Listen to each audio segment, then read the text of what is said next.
There are movies I like, and there are movies I love. And then there are the movies that not only piqued my interest to make films, but also continue to inspire me to make films to this day.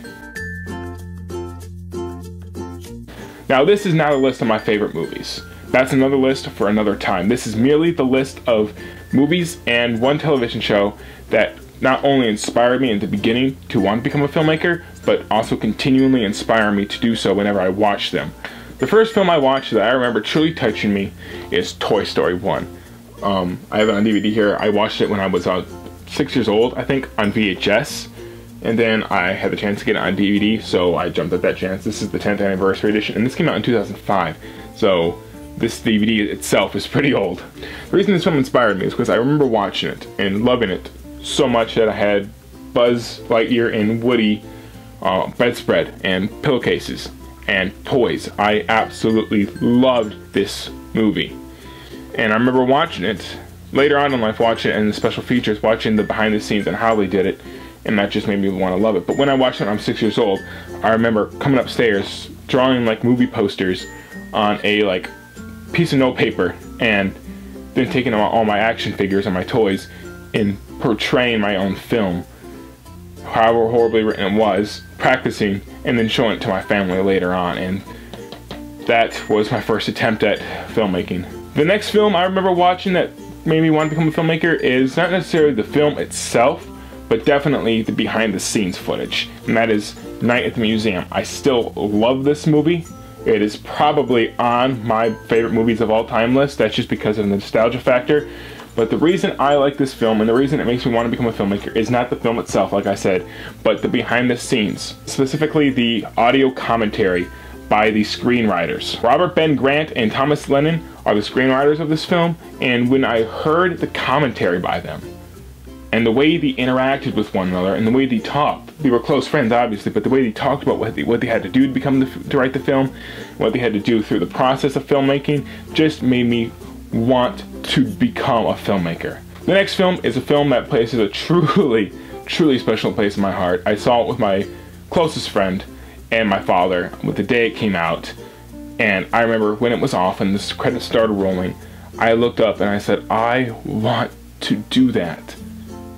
I want to make people laugh. I want to make something that people will hold in their heart the same way I did with this film. And that film is Cloudy with a Chance of Meatballs. The reason I went to go see it because I loved the book. I loved the book, you know, growing up as a kid. And when I heard they were making it into a film, I was like, how are they going to make that into a film? It's a book that doesn't have a whole lot of premise. I mean, there's no really main character in it, but I like how they did this film. And it's the first film I remember watching in the theater, coming out and thinking, I want to do that with the rest of my life. I want to make a film with the rest of my life. The rest of it, it was, again, special features. There's a whole bunch of special features on here. That's why it's a 2-disc set. And the special features with the screenwriters and the directors. I mean, this film, the screenwriters and directors would later go on to do the Lego Movie, Phil Lord and Chris Miller. And watching the behind the scenes with them was hilarious. Watching the audio commentary with them and Bill Hader, who is probably my favorite SNL cast member of all time next to Jason Sudeikis. I can go all day talking about this film.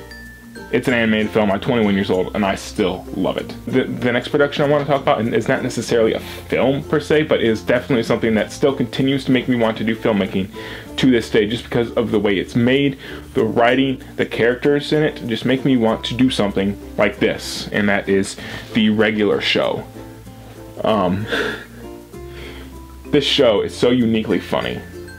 It is one of the only cartoons that I continue to watch, besides Phineas and Ferb every once in a while when I feel like laughing at something completely ridiculous.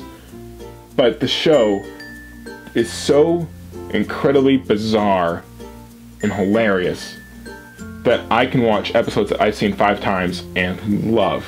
Not to mention the other incredibly awesome references to other things that are inside this television show. And like I said, I'm 21 years old and I still love watching this cartoon. So that's it. And again, this is not my list of my favorite movies of all time. That list is completely different, although some of these films I listed today are on that list, like Toy Story, Cloudy with a Chance of Meatballs, and Night at the Museum, possibly. There are other films that I've watched more recently that made me want to become a filmmaker. This was merely the list of the films that not only sparked, then re-sparked, but continue to fan the flame of love I have for directing, writing, and producing films.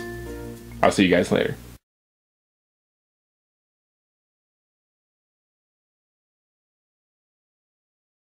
Random stuff. However, it wasn't until about I was 6. No,